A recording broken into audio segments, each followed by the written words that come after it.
Willkommen auf unserer Baustelle. Wir sind Cindy und Kevin. Und eigentlich wollten wir neu bauen, doch jetzt sind wir hier in dem Altbau gelandet. Also kommt mal mit rein.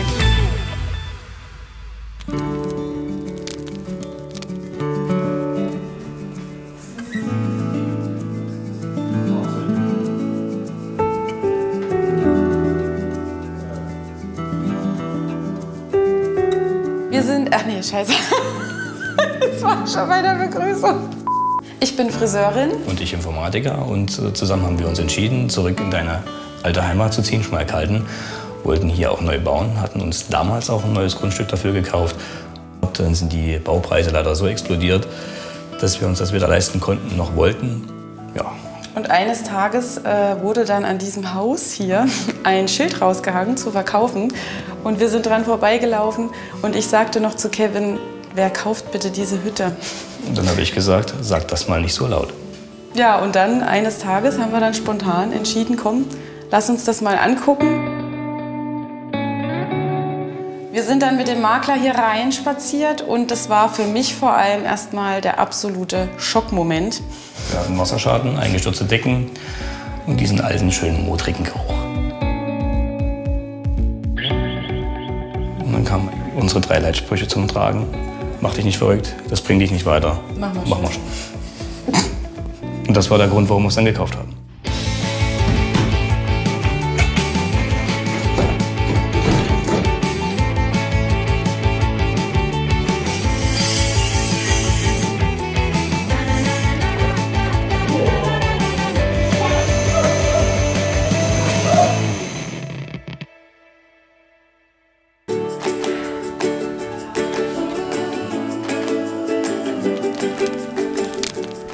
Ja, hier stehen wir nun in unserem wunderschönen offenen Wohnzimmer und man mag es nicht glauben, aber heute vor einem Jahr saß ich eine Etage tiefer im Keller und habe geheult und wusste nicht mehr, wie es weiterging. Denn wir mussten damals alle Decken entfernen und ja, heute ist hier unser wunderschönes Wohnzimmer entstanden.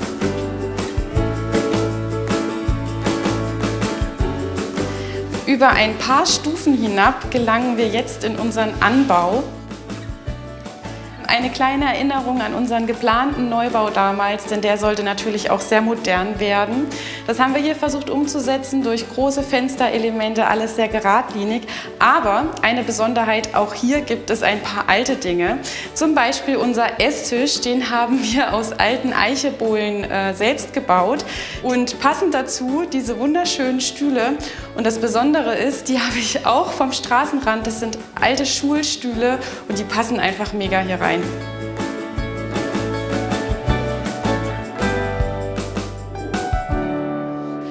Ja, dann haben wir uns hier natürlich auch den Traum von einer wunderschönen offenen Küche erfüllt. Wir hatten auch damals bereits im Neubau eine schwarze Küche geplant und haben aber diese kombiniert mit dieser Kochinsel, denn die hat vom Tischler angefertigte Eichefronten, passend zu unserem Esstisch auch und das macht es einfach auch super gemütlich.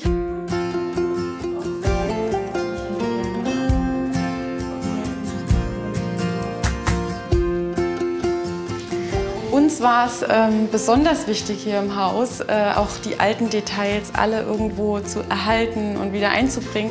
Und so eben auch diese wunderschönen Türen, die sind alle über 100 Jahre alt. Und wir haben sie aufbereitet mit sehr viel Nerven, Fleiß und ja, Zeit. Es war sehr aufwendig. Aber es hat sich gelohnt, wie man sieht. Wir haben hier unten zum Beispiel auch die Türen als Schiebetüren angebracht und ein absoluter Hingucker. Eine ganz besondere Tür ist diese hier, die nun zu unserem Gäste-WC führt. Das ist nämlich die alte Haustür des Hauses, ebenfalls sehr, sehr alt, wie man sieht. Ich habe einen Türrahmen selbst gebaut, weil dafür gibt es natürlich keine Türrahmen. Und eine besondere Geschichte dazu ist, dass wir unsere Eheringe aus dem Schlüssel dieser Tür schmieden lassen haben.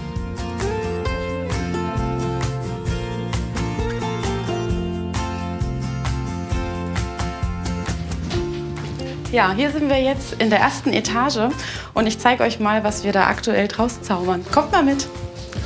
Früher war hier gar kein Durchgang. In der alten Aufteilung gab es hier oben ganz, ganz viele kleine Zimmer und das haben wir natürlich verändert.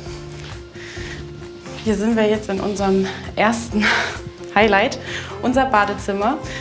Besonders wichtig war uns, dass wir in diesem Badezimmer ein Wohnzimmer-Feeling erschaffen. Also ganz, ganz viel Gemütlichkeit und weg von kahlen, schlichten, hochmodernen Bädern. Deswegen haben wir zum Beispiel auch alle Balken aufbereitet und auf Sicht gelassen. Mein absolutes Highlight.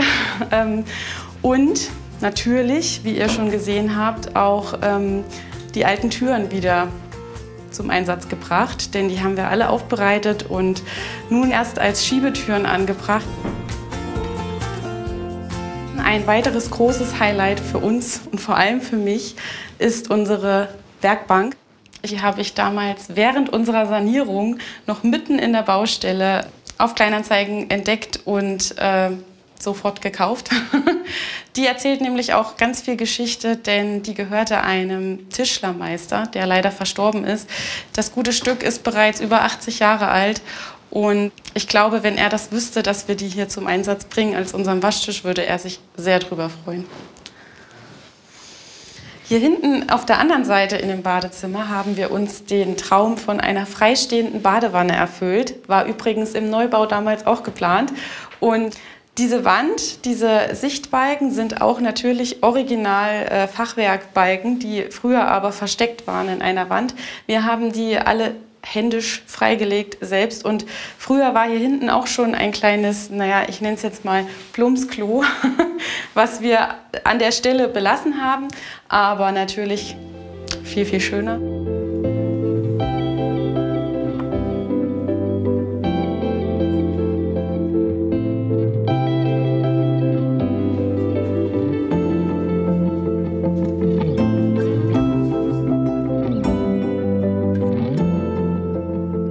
Ich zeige euch jetzt mal, was hier oben noch auf dieser Etage ist. Kommt mal mit. Ja, hier hinten befindet sich nun das kleinste Zimmer auf dieser Etage. Das ist das Kinderzimmer unseres fast zweijährigen Sohnes.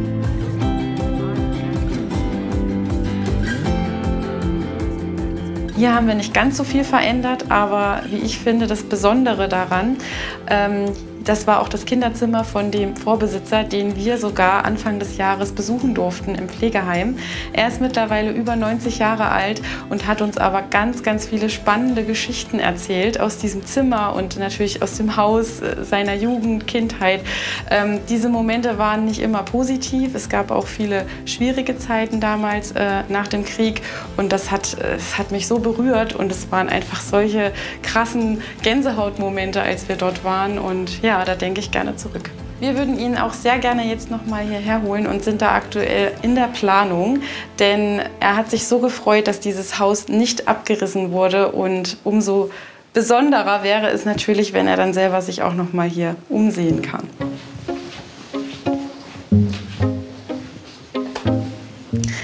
Ja, hier sind wir jetzt in unserem zweiten Kinderzimmer, wie man unschwer erkennen kann von unserer Tochter. Und das war früher auch ein Kinderzimmer, allerdings als Durchgangszimmer. Hier hat man früher eine Tür gehabt, die haben wir verschlossen.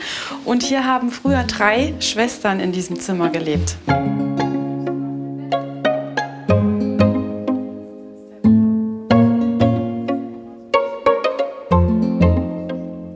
Wir haben saniert mit 2 kleinen Kindern. Das war nicht immer einfach und vor allem, weil Karl, unser Sohn, der ist kurz vor Hauskauf geboren und ich kann mich daran erinnern, ich stand öfters auch hier auf der Baustelle mit ihm zusammen. Er lag im Wagen, hat geschlafen und ich habe dann nebenbei den Abriss gemacht und habe ihn auch hier auf der Baustelle gestillt und es war schon, also es war nicht immer einfach, gerade auch wegen den schlaflosen Nächten, aber es hat sich gelohnt.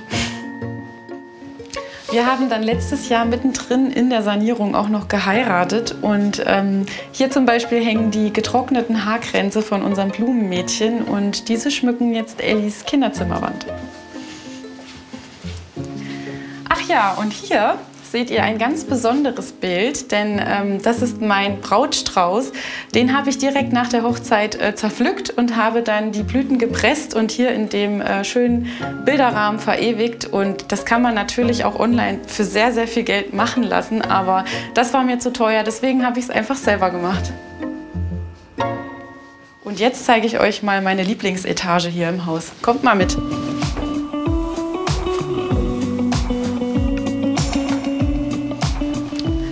Herzlich willkommen in unserem Schlafzimmer.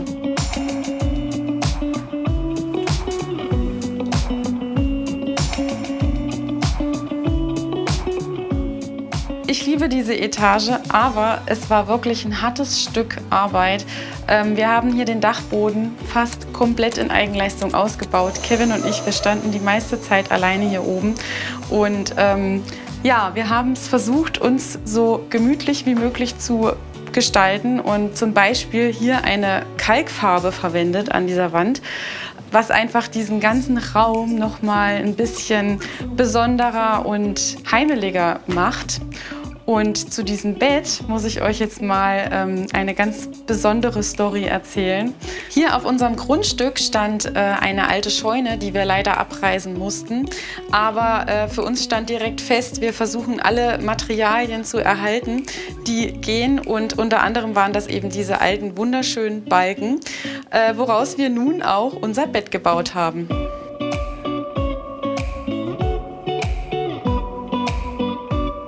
Das Besondere an dem Bett ist eben auch, dass es so eine schwebende Optik hat und dass diese Ablagen eben auch integriert sind quasi mit in diesem Bettgestell.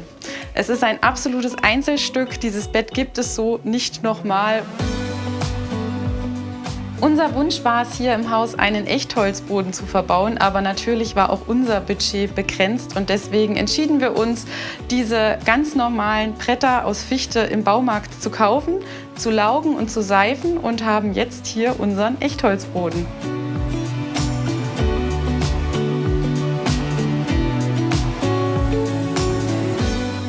Ja, hier befindet sich unser kleines, aber feines Badezimmer, angrenzend an unserem Schlafzimmer, bleibt auch offen. Und hier unser Waschtisch ist auch wieder was ganz Besonderes, denn den habe ich vom Flohmarkt. Kevin war natürlich nicht begeistert, als ich damit nach Hause kam, aber das ist wirklich ein absoluter Hingucker hier hinten, denn versteckt in dieser Truhe ist ein Radio. Das ist eine Musiktruhe aus den 60er Jahren und umfunktioniert zu unserem Waschtisch.